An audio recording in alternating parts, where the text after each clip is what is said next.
자, 오늘 본문은 이스라엘 백성들이 광야를 지나서 이제 가나안 땅으로 가는 과정 중에 일어난 한 사건을 이야기하고 있는 거거든요. 4절을 다시 보시면 백성이 호르산에서 출발하여 홍해길을 따라 에돔 땅으로 우회하려 하였다가 길로 말미암아 백성의 마음이 상했다까지 기록되어 있잖아요. 출발했다. 그러니까 목적지가 있는 거죠. 호르산에서 출발해서 홍해 광야길을 지나서 이제 가나안 땅으로 들어가야 되는데, 그러니까 목적지는 가나안이죠. 가나안으로 가는 여정을 다시 시작한 건데, 근데 이제 가다가 하나의 문제를 만납니다. 무슨 문제냐면 돌아가야 하는 일이 생긴 겁니다. 무엇 때문에 돌아갑니까? 거기 에돔 땅을 우회하려 했다가 라고 하는 말이 있잖아요. 자, 이스라엘이 가나안 땅을 직행하려면 에돔 땅을 통과해야 되거든요. 에돔 족속이 사는 땅을 에돔 땅이라고 하는데, 이 친구들이 그걸 허락을 안 하는 거예요. 20장에 보면은 그런 말씀이 있어요. 민수기 좀 앞에 보면 모세가 편지까지 쓰거든요. 그래서 우리 좀 한번 통과하게 해달라. 너희들 피해 절대 안 주겠다. 그냥 지나가기만 한다. 지나가기만 하면 된다. 원래 이제 그 에돔 족속이 사실 원 조상이 누굽니까? 그 정도는 아셔야 되는데. 에서잖아요, 에서. 야곱과 에서 쌍둥이잖아요, 그죠? 그래서 모세가 그런 말까지 해요. 형제국인, 그렇게 얘기를 하거든요. 너희랑 우리랑 형제국인데 원래는 족보가 그렇게 되는데 우리 좀 이렇게 지나가도록 통과시켜달라, 허락해달라 하고 하는데, 이 에돔 왕이 어떻게 해버리냐면 아주 매몰차게 절대 안 돼. 한 발자국이라도 들어오면 다 죽을 줄 알아. 그리고 경고를 하고 엄포를 놓는 거예요. 그러니까 싸울 수 없으니까 이스라엘 백성들이 돌아가는데, 그래서 우회할 수밖에 없게 된 거죠. 어쩌면 가려던 길이 막힌 겁니다.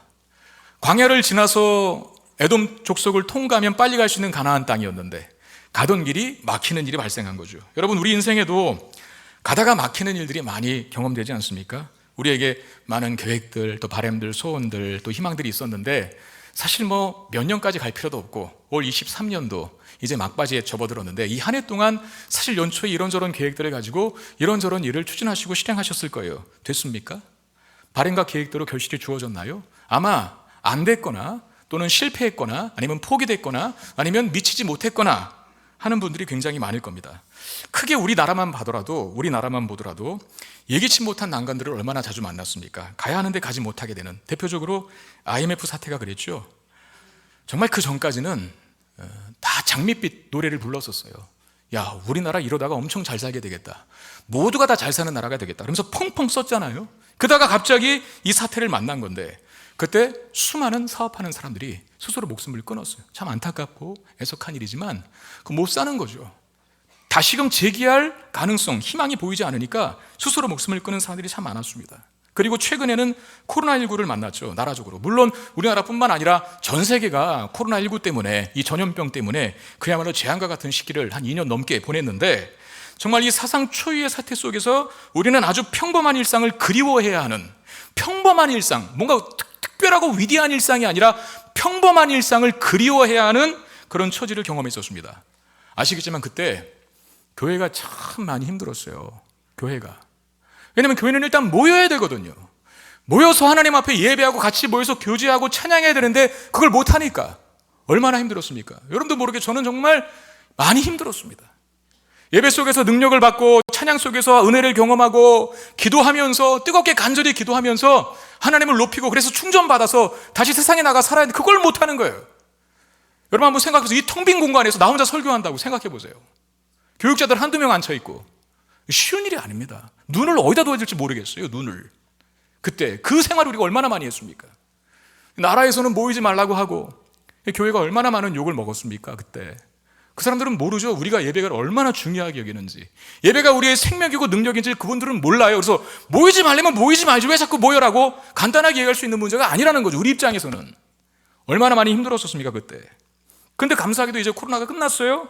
그러면 더 이상 문제는 없는 겁니까? 이제는 탄탄대로입니까? 아니잖아요. 지금은 뭐 때문에 걱정하죠? 이 나라가 애 안 낳죠.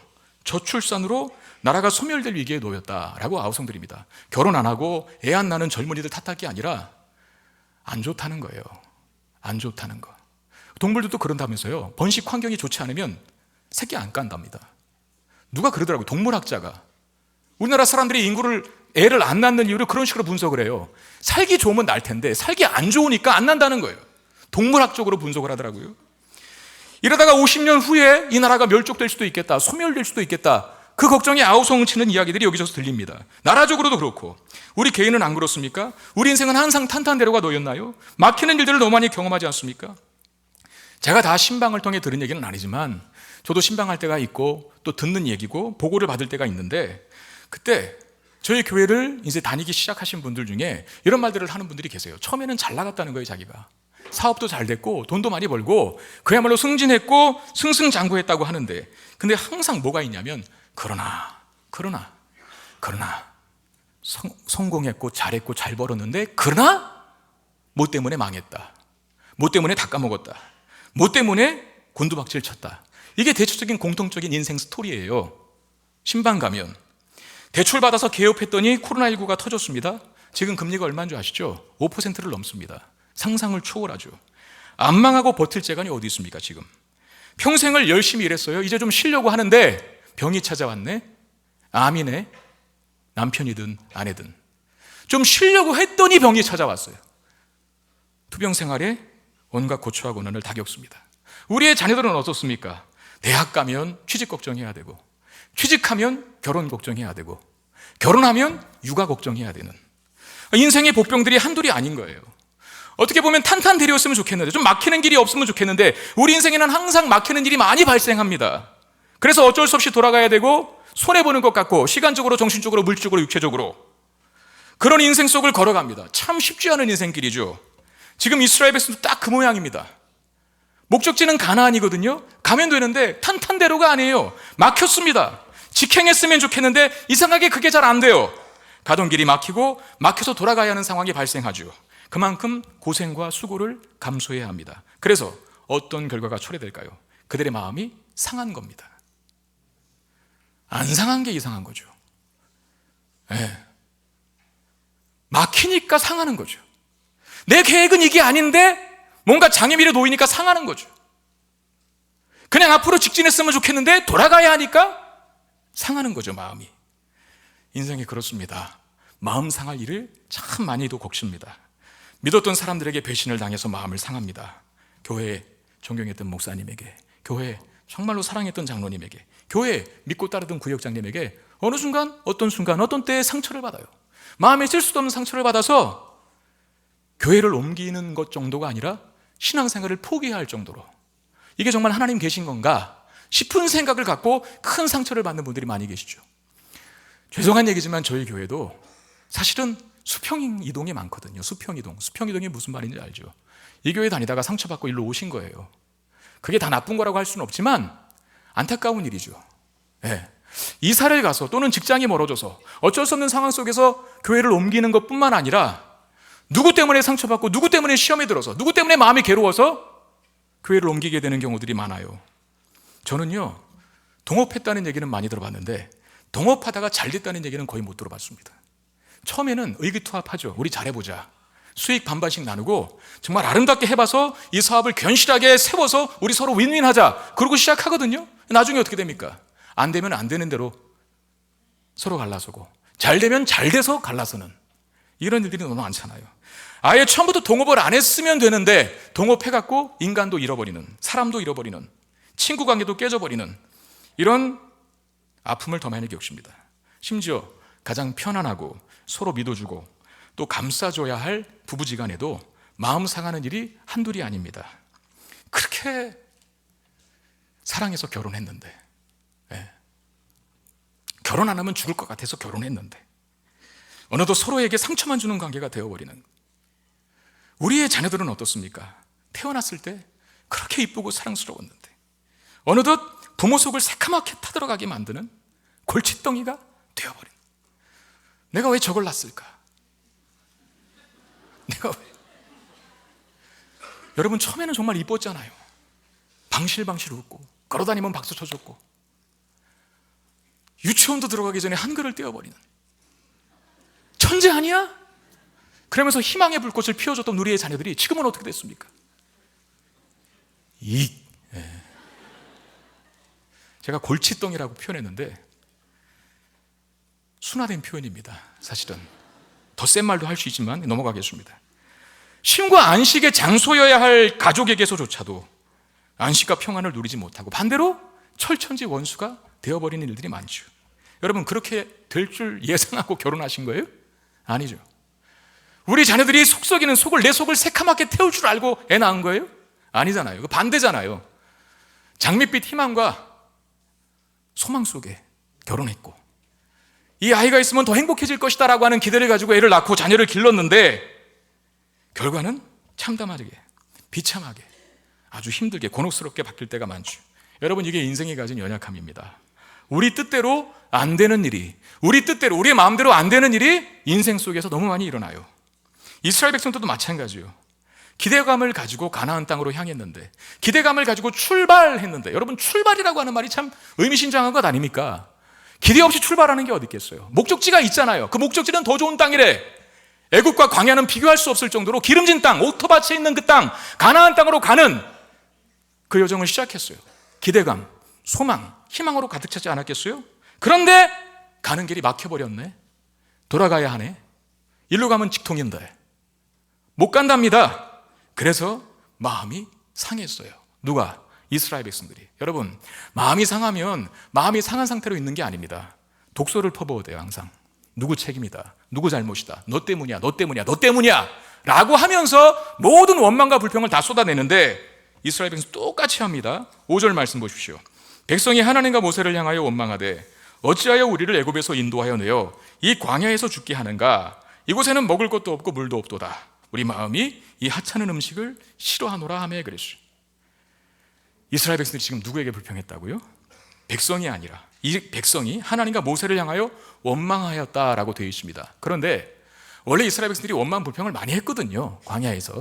근데 대체적으로 원망 불평의 타깃은 너 때문이야 했던 그 너가 누구였냐면 모세나 아론, 이 지도자들이었어요. 인간 지도자들. 그런데 오늘 사실 민수기 21장 본문은 가나안 땅을 어쩌면 코앞에 두고 있는, 이제 거의 다 온 시점이거든요. 근데 아직까지도 불평이 고쳐지지 않았고 여전히 불평하고 있고, 근데 그 불평이 한술 더 떠서 전에는 모세나 아론에게 대한 불평이었다라고 한다면 오늘 본문에는 누구까지 포함되어 있어요? 하나님. 직접적으로 하나님에게 대고 원망과 불평을 토해내는 겁니다. 자, 이들의 불평을 두 가지로 정리할 수 있는데, 첫 번째, 불평 첫 번째, 어찌하여 우리를 애굽에서 인도하여 내어 이 광야에서 죽게 하는가 라고 하는 것. 자, 이들이 나온 곳, 과거에 살던 곳은 애굽 땅이었습니다.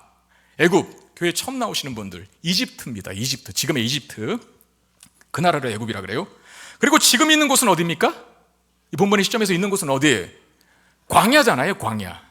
자, 이들은 지금 애굽하고 광야를 비교하고 있어요. 비교하고 애굽과 광야 중 어디가 더 좋았는가? 어디가 더 좋았는가? 여러분, 어디가 더 좋았겠어요?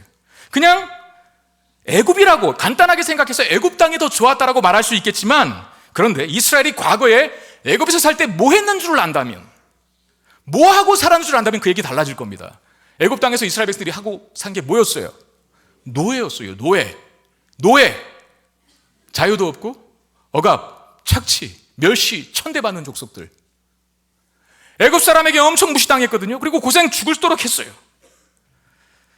그 땅을 그리워해요. 거기가 뭐가 좋다고? 거기가 사실 애굽에 비하면 광야가, 지금 있는 현재 있는 광야가 훨씬 더 좋은 거거든요. 왜냐하면 최소한 광야는 노예 생분도로 있지는 않습니다. 노예가 아니에요. 자유가 주어졌어요. 그리고 광야에서는 하나님이 함께 계셔요. 무엇보다. 그러니까 애굽보다도, 하나님도 없이 살았던 애굽 땅에서보다도 노예 생활했는데 뭐가 좋아? 어디 있든 어딘들 이 노예 생활했던 이것보다 더 나쁜 곳이 어디 있겠습니까? 광야에는 노예 신분도 아니고 자유도 주어졌고 하나님도 계시는데, 그리고 광야는 결정적으로 목적지가 아니잖아요. 어디가 목적지입니까? 가나안 땅이 목적지고 광야는 가나안 땅으로 가기 위해서 지나가야 할 과정일 뿐이거든요. 그럼에도 불구하고 애굽과 광야를 비교해요. 그러면서 애굽이 더 좋았노라고, 우리를 왜 여기까지 오게 해가, 여기서 굶어 죽게 만드냐고 불평하고 원망합니다. 과거와 현실을 비교하면서 원망과 불평을 토해내는 이스라엘 백성들을 볼 수 있습니다. 여러분, 우리는 자주 남과 자신을 비교해서 스스로를 불행하게 만들 때가 참 많거든요. 여러분, 아시는 대로 비교하는 건 정말 못난 짓입니다. 진짜 부지런한 짓입니다. 항상 남의 떡이 더 커 보이는 거거든요. 그렇지 않아요? 이런 말이 있습니다. 고통 총량 불변의 법칙이라고. 그게 무슨 뜻이겠어요? 간단하고 단순하게 생각해도 아시잖아요. 어떤 인생이든 얼마나 많은 소유를 갖고 뭐 부자든 가난하든 머리에 든 게 많든 적든 간에 모든 인생은 다 저마다 고통을 안고 산다는 거예요. 문제가 있다는 거예요. 여러분, 세계 최고의 가꾸는 마냥 행복합니까? 그건 아닙니다. 고민이 있습니다. 대통령 되면 행복할까요? 전 시켜줘도 안 할 겁니다. 예? 정말입니다. 한번 시켜줘 보세요. 제가 사표 쓰고 나오죠. 이영애, 김태희는 항상 행복할 것이라고 생각하지 마십시오. 왜 이영애, 김태희인가? 저는 그 두 분이 제일 이쁘더라고요. 이영애, 김태희는 정말 타고난 그런 미모 때문에 저렇게 잘 먹고 잘 사는데 얼마나 행복할까? 그 사람들이라고 걱정이 없겠습니까? 원빈과 장동건은 뭐 항상 하늘을 날아다닙니까? 예? 원빈, 장동건 혹시 모르는 사람 없죠, 여기? 방탄소년단은 무슨 뭐 늘 기쁘고 즐겁겠습니까? 세계의 우상이 되었잖아요. 지금 모든 사람들이 좋아하잖아요. 지금 어디 갔어요, 그 사람들을? 군대 갔잖아요, 군대. 군대에서 지금 엄청 고생하고 있을 거예요. 막 주여 주여 막 찾을 거예요, 어쩌면. 예? 다 고통 총량불변의 법칙. 자기가 뭘 가지고 있든 어떤 명예와 어떤 권력과 어떤 지위를 갖고 있든 간에 모든 사람들 다 각자의 자리에서 고생이 있는 거예요. 고민이 있는 거예요. 아픔이 있는 거예요. 저마다 힘들고 어려운 점이 있습니다. 그러니까 비교하지 말고 살라는 거예요. 그냥 내 집이 최고 좋은 집이라고 생각하고 사세요. 내 가족이 최고 좋은 가족이라고 생각하고 사세요. 내 남편이 최고 좋은 남편이라고 생각하고 사시기를 바랍니다. 크게 아멘하세요, 제발. 내 아내가 가장 좋은 아내라고 생각하고 사시기를 바랍니다. 내 자녀가 가장 최고인 줄 알고 사시길 바라겠고요. 우리 교회가 최고의 교회인 줄 알고 다니세요, 그냥. 예. 자꾸 분당 우리 교회랑 비교하지 말고. 강남 사랑의 교회가 우리 교회가 더 좋아요, 거기보다. 아멘한 사람만 기억해 주세요, 하나님. 전지현 목사가 가장 좋은 목사라고 믿고 사세요, 그냥. 아멘한 사람만 따따블로 기억해 주세요. 우리 교회 목회자들이 제일 좋은 줄 알고 그냥 신앙생활 잘 하시길 바랍니다. 우리 교회 장로님들이 최고인 거예요. 아멘 좀 크게 하세요, 제발. 비교하지 말라는 거예요. 네? 저도 우리 김포 성문교회 성도님들이 최고로 좋은 성도님인 줄 알고 기쁘고 감사하고 행복하게 열심히 목회하도록 하겠습니다. 비교는 정말 부질없는 짓이거든요. 비교하는 순간 우울해지고 불행해집니다. 이스라엘 백성이 지금 과거와 현재를 비교해요. 애굽과 광야를 비교합니다. 아, 우리 애굽에 있었을 때가 더 좋아. 좋긴 뭐가 좋아요. 노예 생활했는데. 예? 항상 이 어리석은 인간들은 그렇죠. 항상 남의 덕이 더 커 보이고 과거가 더 좋아 보이고. 아니요, 그렇지 않아요. 객관적인 데이터를 쳐봐도 그렇게 안 나오는데 비교하니까 자꾸 우울해지는 거예요. 마음의 분노를 더 키우죠. 이게 첫 번째 불평의 원인이었습니다. 비교. 두 번째 불평의 원인은 이곳에는 먹을 것도 마실 물도 없다. 이 하찮은 음식을 싫어하노라라고 그러는데, 자, 사실 먹을 것이 없다고 하는데 먹을 것이 없지 않습니다. 이스라엘 백성들에게. 뭐가 들려져 있습니까? 만나가 있거든요. 만나는 어떻게 해서 생긴 음식이죠? 하나님께서 특별하게 하늘에서 내려주셔서 먹는 음식이에요. 처음에 이스라엘 백성들이 그 만나를 먹었을 때 막 다 기가 막히다고 놀라 자빠졌어요. 뭐라 그랬습니까? 이 꿀 섞은 과자 같다. 너무나 맛있어서 이름을 만나라고 지은 겁니다. 너무나 맛있어서. 여러분, 어떤 나라가 하늘에서 내린 만나를 먹고 40년 동안 살았을까요? 예? 그런 찬란한 역사를 가진 나라는 없어요. 이스라엘밖에. 농사 못 지면은 굶어 죽는 겁니다. 그런데 이스라엘 백성들은 광야에서 40년 동안 하늘에서 내린 만나를 먹고 살았어요. 어느 나라가 그런 삶을 살았을까? 만나뿐입니까? 고기 먹고 싶다고 하면 메추라기로 주셨고, 목이 마를 때는 반석을 쳐서 물이 나게 하셨고, 이미 다 경험한 사건이에요. 그리고 결정적으로 그들 곁에는 그런 기적과 은혜를 베푸셔 주신, 그런 복을 베풀어 주신 하나님이 늘 함께 계시는데, 이곳에는 먹을 것도 마실 물도 없다. 이 하찮은 음식을 내가 싫어하노라. 에라이. 광야가 불편할 수는 있죠. 그러나 그들은 많은 걸 이미 가진 겁니다. 그렇잖아요? 근데 자꾸 있는 거, 가진 거는 보지 않고 없는 것만 자꾸 봐요. 이 인간들이. 가진 걸 바라보면 감사가 나오는데 없는 걸 바라보면 불평만 나오게 되는 거거든요. 있는데, 먹을 게 있는데 먹을 게 없다, 마실 물 없다, 그러면서 불평을 하는. 여러분, 불편한 현실에 눈이 고정되어 있으면 아무것도 못합니다. 인생은 퇴보하고 맙니다. 실화인데 존 맥스웰이라고 하는 사람이 쓴 책, 리더십으로 굉장히 유명한 학자거든요. 리더십 법칙 2.0이라는 책에 있는 내용입니다. 실화예요. 어떤 한 이민자가, 그러니까 이민에서 사는 사람인데 얼마나 그 처음 시작이 힘들었겠습니까? 이민자들의 삶. 가게를 운영하는 이민자가 있었는데 하루는 아들이 찾아와서 아버지에게 막 불평을 하고 핀잔을 주더랍니다. 아버지, 도대체 가게를 어떻게 운영하셨길래 이렇게 다 외상만 주십니까? 현금이 하나도 없잖아요. 수익이 하나도 없잖아요. 라고 아버지에게 막 이 아들이 뭐라 그랬대요. 그때 아버지가 이렇게 말했습니다. 아들아, 잘 들어봐라. 내가 이 나라에 처음 왔을 때 가진 것은 바지 한 벌 뿐이었다. 그런데 지금 네 누나는 미술 선생님이고 네 형은 의사고 너는 회계사지 않니? 그리고 나는 지금 집도 있고 차도 있고 작은 가게지만 가게도 운영하고 있다. 자, 이 모든 것을 더해서 바지 한 벌을 빼봐라. 그게 우리의 수익이다. 참 현명한 아버지죠. 현명한 아버지. 아버지는 이런 정도는 돼야죠. 한 가정을 이끌어가는 영적 가장이라고 한다면 이 정도는 돼야 되지 않을까요? 내게 없는 것에 시선을 고정하지 말고 가진 것에 시선을 고정해야 합니다. 없는 것에 시선을 고정하면 불평이 나오지만 반대로 가진 것에 시선을 고정하면 뭐가 나온다고요? 감사가 나옵니다. 여러분들 스스로에게 물어보세요. 한번 내 요 입에서 요새 무슨 말이 많이 나오는지. 불평하고 원망하고 이게 많으면 지금 자꾸 없는 걸 보는 거예요. 하나님 안 믿는 거예요. 근데 감사가 많이 나온다면 이 아까 이 현명한 아버지처럼 바지 한 벌에서 그거 빼봐라. 그게 나의 수익이다라고 얘기했던 것처럼 그렇게 하나님께서 나에게 주신 복을 기억하는 사람들은요, 언어 생활이 다릅니다. 분명히 언어 생활이 불평이 아니라 감사가 많습니다. 여러분들이 지금 그 입술에 감사의 고백이 많다면 제대로 신앙생활 잘하고 계신 거예요. 없는 것에 집중하는 사람이 아니라 있는 것에 집중하는 사람인 거예요. 하나님과 굉장히 친밀할 겁니다. 그런 사람들은. 이스라엘 백성이 이 두 가지를 불평하는데 애국과 광야를 비교하면서 불평하고 없는 것 때문에 불평했습니다. 사실 이렇게 불평하는 이스라엘의 모습에서 우리의 모습을 봅니다. 우리도 남과 비교하기를 좋아합니다. 그러다가 혼자 열등감에 사로잡혀서 괜히 우울해집니다. 누가 나를 때린 것도 아닌데 괜히 우울해져요. 아무것도 바뀐 게 없는데 비교하면요 우울해지고 열등감에 사로잡혀요. 가진 것에 감사하지 못하고 가지지 못한 것에 불평합니다. 주어진 것들에도 금세 실증을 내버립니다. 세상에서 자신이 가장 불쌍한 사람처럼 스스로 느낍니다. 이게 바로 사탄이 기뻐하는 짓이죠. 사탄이 기뻐하는 짓. 이게 인생이 가진 어리석음입니다. 여러분, 내 뜻대로 안 되는 연약함이 인생에게 있어요. 나는 좀 길이 뻥 뚫렸으면 좋겠는데, 내가 세운 계획대로, 내가 세운 바람대로 길이 열렸으면 좋겠는데 그게 잘 안 되는, 그게 인생의 연약함이고요. 또 인생에게는 이렇게 불평이 많아. 과거랑 현재랑 비교하고 불평하고, 남과 나를 비교해 불평하고, 가진 것보다 가지지 못한 것을 보면서 불평하고, 이런 어리석음.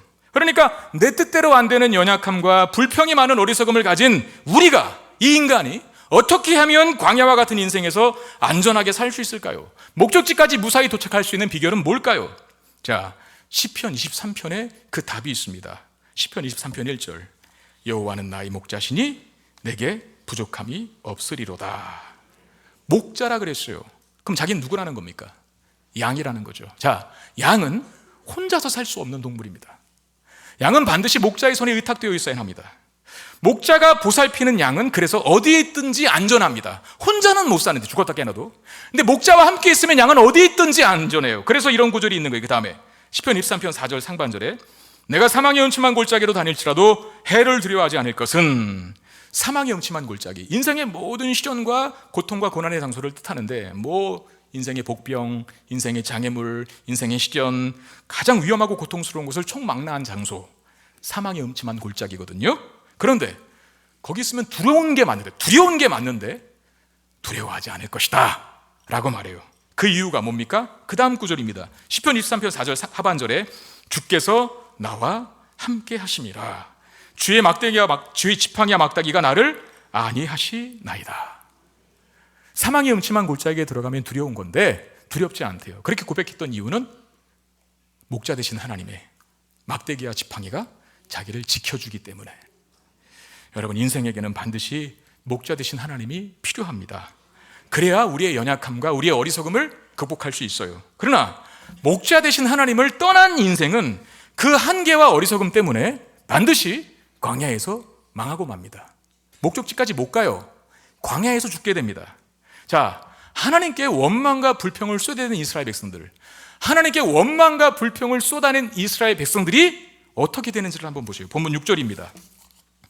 여호와께서 불뱀들을 백성 중에 보내어 백성을 물게 하심으로 이스라엘 백성 중에 죽은 자가 많으니라.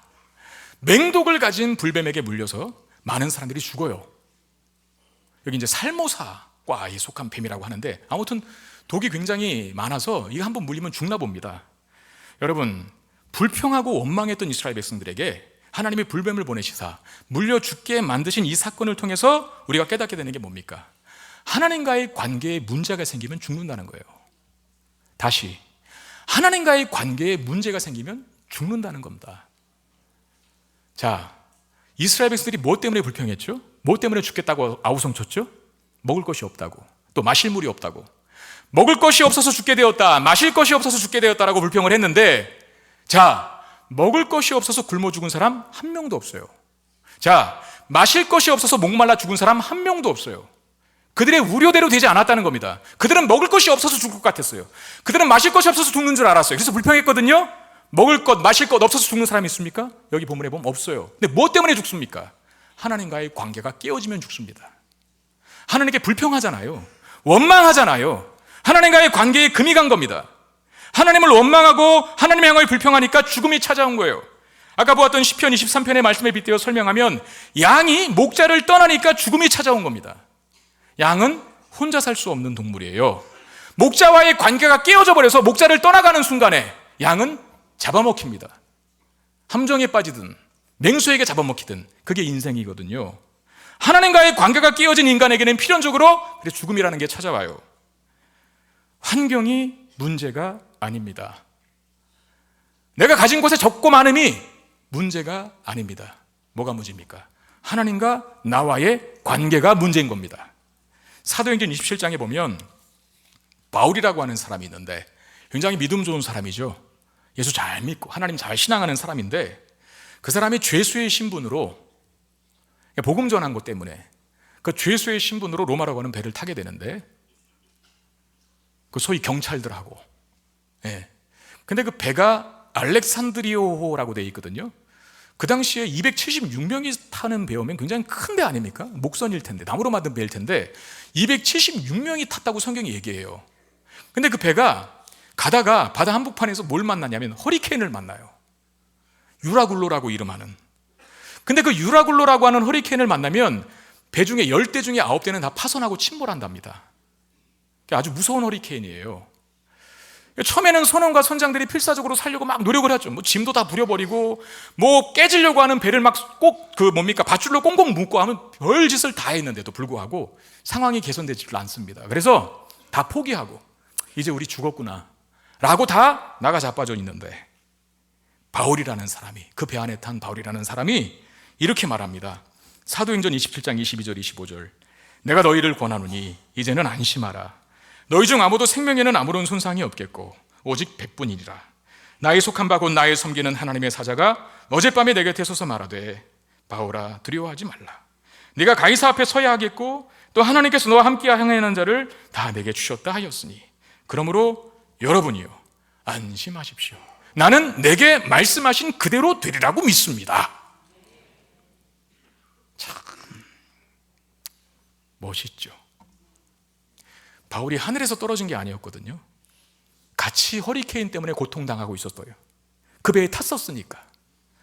같이 고통당했고 같이 아파하고 같이 힘들어했는데 해도 안 되니까 이젠 죽을 수밖에 없겠다고 판단한 사람들이 다 포기하고 나가 자빠져 있는데, 바울은 동일한 상황과 동일한 여건 속에서 다른 말을 하네, 다른 반응을 하네, 다른 태도로 말을 하네. 뭐라고요? 당신들은 나 때문에 죽지 않을 겁니다. 그렇게 말할 수 있었던 이유가 뭡니까? 나의 속한 바고 나의 섬기는 하나님의 사자가 어젯밤에 내 곁에 서서 말하되, 이것 때문에 그렇습니다. 바울은 목자 되신 하나님의 손에 의탁되어 있는 양이었습니다.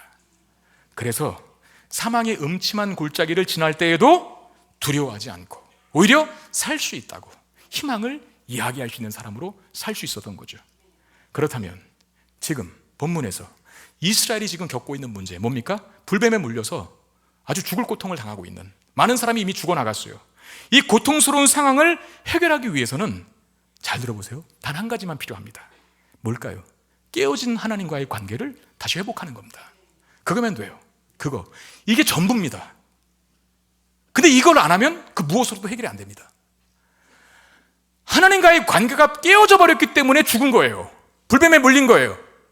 그러면 회복되는 방법도 하나예요. 하나님과의 관계를 회복하면 돼요. 뱀에 물려 죽어가는 이스라엘 백성들이 모세에게 요청합니다. 모세님, 제발 죽어가는 우리를 위해서 하나님께 기도해 주십시오. 불뱀들이 다 떠나가게 하시고 뱀에 물린 사람들이 치료받게 해달라고 하나님께 기도 좀 해주십시오라고. 그때 모세가 하나님 앞에 기도합니다. 하나님이 대안을, 모세의 기도를 들은 하나님께서 대안을 제시해 주시는데 8절 말씀입니다.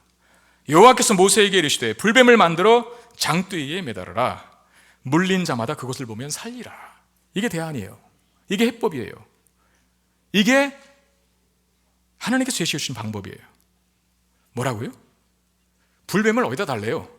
장대에다 달래요. 근데 그 뱀을, 산뱀을 달라는 말이 아니라 이에 보면 모세가 뱀을 만들거든요. 모형뱀을 뭐로 만들었다 합니까? 노수로 만들어요. 구리로. 구리뱀이라 그래요. 놋뱀. 그 모형뱀을 만들어서 장대에 달아서 높이 듭니다. 세웁니다.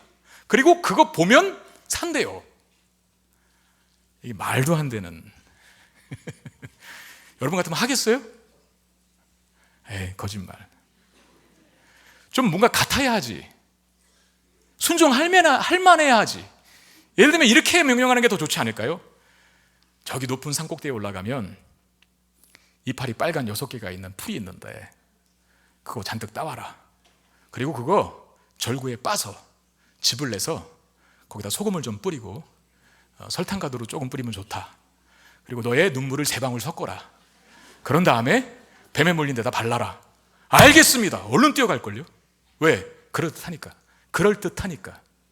해독제라면, 뱀에 물린 데를 치료한다면 그 정도 우리의 상식에 부합한 명령을 주셔야죠. 그렇죠? 그런데 어떻게 하면 난다고요? 모형뱀 만들어서 장대에 높이 달고 이거 보면 산다! 누가 하겠습니까? 그거 같아야 하지. 아니면 그냥 불뱀 몰아내 주시고, 하나님이시니까, 능력 있으시니까 그냥 불뱀을 몰아내 주시고 불뱀 물려 고통당하고 죽어가는 많은 사람을 그냥 즉시에 살려주시면 되는 것 아닐까. 그런데 그렇게 안 하고 불뱀을 만들어서 장대에 매달고 그걸 쳐다보라고 하십니다. 왜 이런 황당한 방법을 제시하실까요? 자기 생각, 자기 방법, 자기 논리 다 내려놓고 하나님 명령에 전적으로 순종하는 모습을 보이라는 겁니다. 여러분, 뱀 자체에 무슨 치유 능력이나 모형뱀 자체에 해독 능력이 있는 게 절대 아닙니다. 오직 하나님을 믿고 하나님 말씀에 순종하여 하나님 방식에 순종했을 때 어떤 치유가 나타난지를 보라는 거죠. 그러니까 하나님 이걸 보는 거죠. 그 말에도, 말도 되지 않는 그 얼토당토한 방법에도 나를 믿고 순종하는 자, 나를 믿고 그대로 하는 자, 그 자에게 반드시 치유의 능력을 베푸시겠다. 그러니까 무슨 모형뱀이 능력이 있는 게 아니고 장대가 능력이 있는 게 아니라 그렇게 하면 된다라고 말씀하시는 하나님 말씀을 믿고 하나님 신뢰하여 순종하는 자, 그 순종에 능력이 있다는 것을 말씀하시는 것이죠. 정말 그 믿음으로 놋뱀을 쳐다본 사람들만 살아요. 자, 9절 말씀 보겠습니다. 모세가 놋뱀을 만들어 장대 위에 다니 뱀에게 물린 자가 놋뱀을 쳐다본 즉 모두 살더라.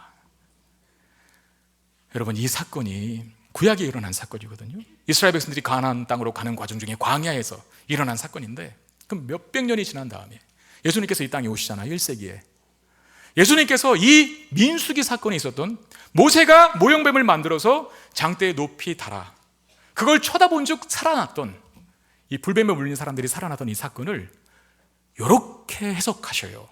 자, 보세요. 요한복음 3장 14절 15절. 모세가 광야에서 뱀을 든 것 같이 인자도, 이 인자는 누굽니까? 예수님이에요. 인자도 들려야 하리니 이는 그를 믿는 자마다 영생을 얻게 하려 하심이니라. 이게 예수님의 해석입니다. 이 민수기 사건의 이 사건을. 자, 장대에 달린 뱀을 믿음으로 바라봤을 때 치유가 일어났던 것처럼 십자가에 달린 예수님을 믿음으로 바라봤을 때 구원이 임한다. 다시, 장대에 달린 뱀을 믿음으로 바라봤을 때 치유가 일어난 것처럼 십자가에 달린 예수 그리스도를 바라봤을 때 구원이 임한다. 아멘. 자, 이 말씀 다음에 그 다음 구절, 요한복음 3장 16절 말씀을 해요. 요한복음 3장 16절 너무나 잘 알죠. 옛날 생각납니다. 하나님이 세상을 이처럼 사랑하사 에브리바디 독생자를 주셨으니 누구든지 예수 믿으면 멸망하지 않고 영생을 얻으리로다. 그렇죠. 요한복음 3장 16절로 끝나죠. 저는 어렸을 때 교회 안 다녔습니다. 근데 가끔씩 가봤거든요. 뭐 준다 그럴 때. 그래 가서 선물밥 받고 튀었어요. 먹고 튄 거죠. 예배도 안 드리고 공과도 안 하고 선물만 받고 도망갔어요. 근데 이상하게 이 노래는 아직도 기억이 나요. 하나님이 세상 이처럼 사랑하사.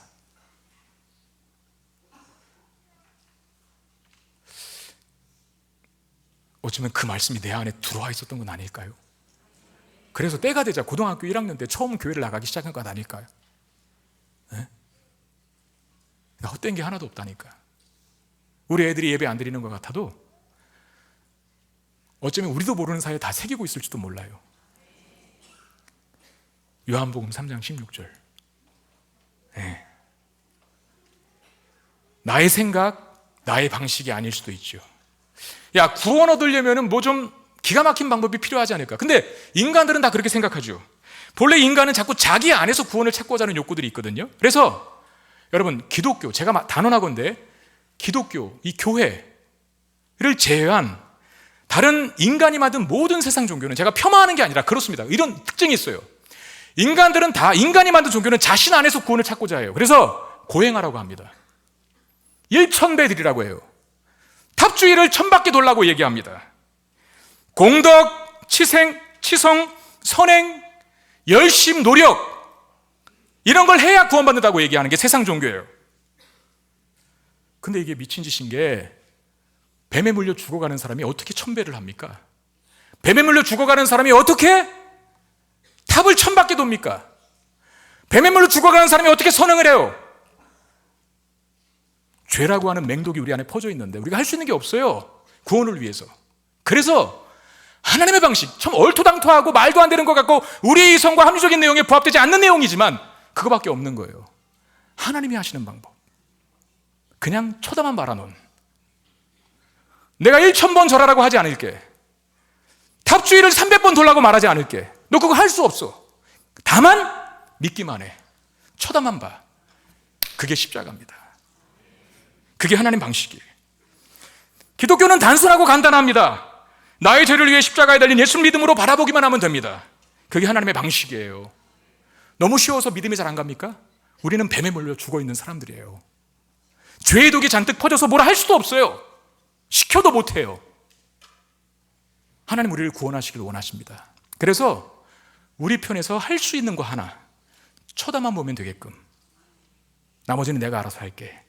그게 십자가에 달려 죽으신 예수 그리스도를 바라보는 자, 그 자가 구원을 얻게 하는 방식이라는 겁니다. 우리는 살면서 여러 가지 문제를 만나죠. 더 큰 문제는 우리에게 그 문제에 대한 해결책이 전혀 없다는 겁니다.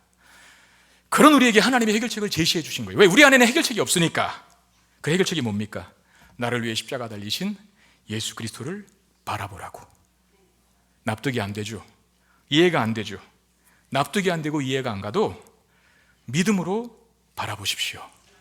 우리 하나님께서 광야와 같은 우리 인생에 찾아오셔서 선한 목자가 되어 주실 것입니다. 우리 말씀 생각하며 찬양할까요? 주님의 십자가 안에 담긴 하나님의 사랑, 그 사랑을 믿음의 눈으로 바라볼 때 우리에게 진정한 구원과 영생이 주어진다는 사실을 마음에 새기며 우리 찬양합시다. 아버지 사랑, 아버지 사랑 내가 노래해. 아버지 은혜 내가 노래해. 그 사랑 변함없으신 거짓 없으신 성실하신 그 사랑, 상한 갈 때 꺾지 않으시는, 꺼져가는 등불 끄지 않는 그 사랑, 변함없으신 거짓 없으신 성실하신 그 사랑,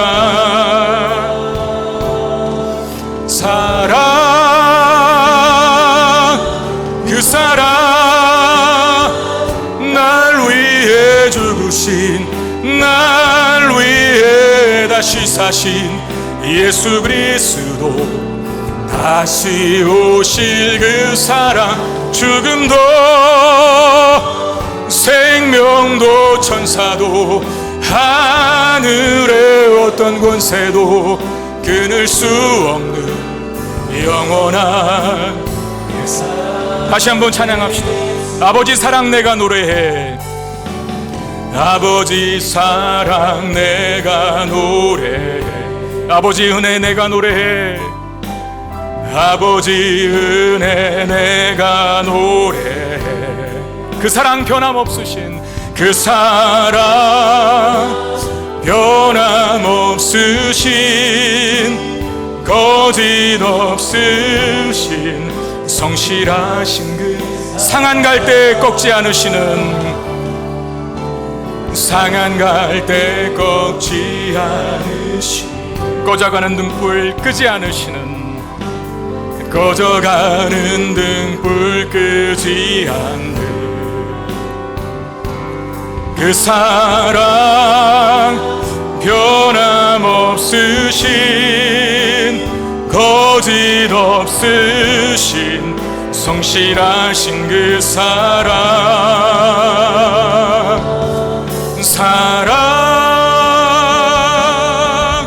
그 사랑, 날 위해 죽으신, 날 위해 다시 사신 예수 그리스도, 다시 오실 그 사랑, 죽음도 생명도 천사도 하늘의 어떤 권세도 끊을 수 없는 영원한, 다시 한번 찬양합시다. 그 사랑 날 위해 죽으신, 아멘. 그 사랑 날 위해 죽으신, 날 위해 다시 사신 예수 그리스도, 다시 오실 그 사랑, 죽음도 생명도 천사도 하늘의 어떤 권세도 끊을 수 없는 영원한 그 사랑 예수. 오늘 교회 처음 나오신 분들, 그리고 뭐 교회는 왔다 갔다 많이 했지만 그냥 아내 때문에, 남편 때문에, 자식 때문에 그냥 왔다 갔다 시간 때우고 가시는 분들이 있다면 오늘 정말 여러분들의 마음속에 호소합니다. 예수를 바라보십시오. 십자가에 달린, 나의 죄를 대신하여서 십자가 달린 예수를 받아보십시오. 여러분 아시잖아요. 내 마음대로 안 되는 게 인생이라는 거. 여러분들 그렇게 강합니까? 똑똑합니까? 지혜롭습니까? 혼자 살 수 있나요? 아닙니다. 우리는 불뱀에 물린 자들입니다. 죄의 독이 강력하게 퍼져 있어서 혼자 힘으로 살아갈 수 없는 존재들입니다. 오늘 말씀이 하나님께서 종을 통해서, 또 말씀을 통해서 여러분들을 초청하십니다. 너 아무것도 할 것 없다, 할 수도 없다.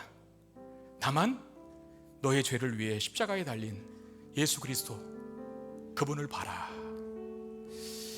예수 그리스도 그 한 분 안에 구원이 있음을 믿고 믿음의 눈으로 바라보십시오. 우리 안에 구원과 영생이 주어지게 될 줄로 믿습니다. 그 마음으로 기도합시다. 하나님, 내가 주님 바라봅니다. 내가 믿음으로 주님 바라봅니다. 내 마음에 들어와 주셔서 망하는 것밖에는 방법이 없는 연약한 나의 인생을 궁기려 계셔서 나의 진정한 목자 되어 주시고 천국 가는 그날까지 내 인생과 삶을 주님 지켜 주옵소서. 우리 이 마음으로 같이 기도하는 시간 갖겠습니다. 기도하겠습니다. 아버지 하나님, 우리 마음에 찾아오시기를 원합니다. 종이 기도하였습니다. 말씀을 선포하였습니다. 철옹소같이 갇혀있는 마음들, 하나님 여리고 성문처럼 닫혀있는 마음들이 열리게 하여 주셔서 그 마음속에 예수 그리스도가 심겨지게 하여 주시고 하나님의 은혜와 사랑과 복이 심어질 수 있게 하여 주옵소서.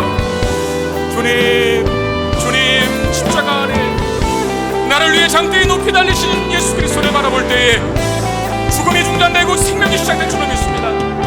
안 되는 일이 너무 많은 현실, 막혀있는 것 같은 인생이 나 인생이었음을 고백합니다. 어리석음과 무지함 때문에 남과 비교하여 더 자신을 불행하게 만드는 죽은 것밖에는 답이 없는 인생이었음을 고백합니다. 주님 바라보니 찾아와 주셔서 우리 안에 용서와 회복이 있게 하여 주시고 주님 바라볼 때 진정한 구원과 영생이 많은 종들로 살게 해 주시옵소서. 광야와 같은 인생길이 있을지라도 진정한 목자친 우리 하나님의 손에 탁되어 있는 양이라고 한다면 하나님은 살 수 있음을 믿습니다. 주여 우리에게 그 은혜 주시옵소서. 그 축복 허락하여 주시옵소서. 주님 안에 진정한 치유와 회복과 능력이 있다는 사실을 믿고 주님 바라보아서 주님께서 줄 수 있는 놀라운 복 받아 누리는 우리 모두가 되게 해 주시옵소서. 오 하나님 뜻신 마음에 문을 여시사 주님 오시옵소서. 주님 오시옵소서. 주님 우리의 마음을 새롭게 만져주시고 치유와 회복이 생명이 일어나게 하여 주옵소서.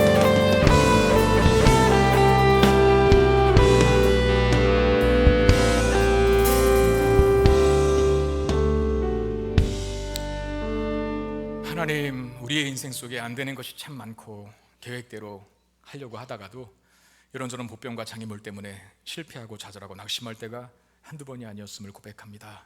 우리 무지함 때문에 그게 해결책이 아님에도 불구하고 자꾸 누구를 원망하고 불평하고 그리고 남과 비교해서 더 우울함을 또 분노를 키워가는 그런 어리석은 모습 보였던 이유, 우리가 죄의 불뱀에 물렸기 때문이라는 사실을 알았습니다. 그거 치유할 수 있는 유일한 대안 하나님밖에 없음을 믿사오니 오늘도 주의 말씀 따라서 나의 죄를 위해서 장대에 높이 달리신 십자가에 달리신 예수 그리스도를 바라보는 우리가 되게 해 주시옵소서. 그렇게 되었을 때 치유와 회복과 구원과 영생이 우리 가운데 주어지게 될 줄로 믿습니다.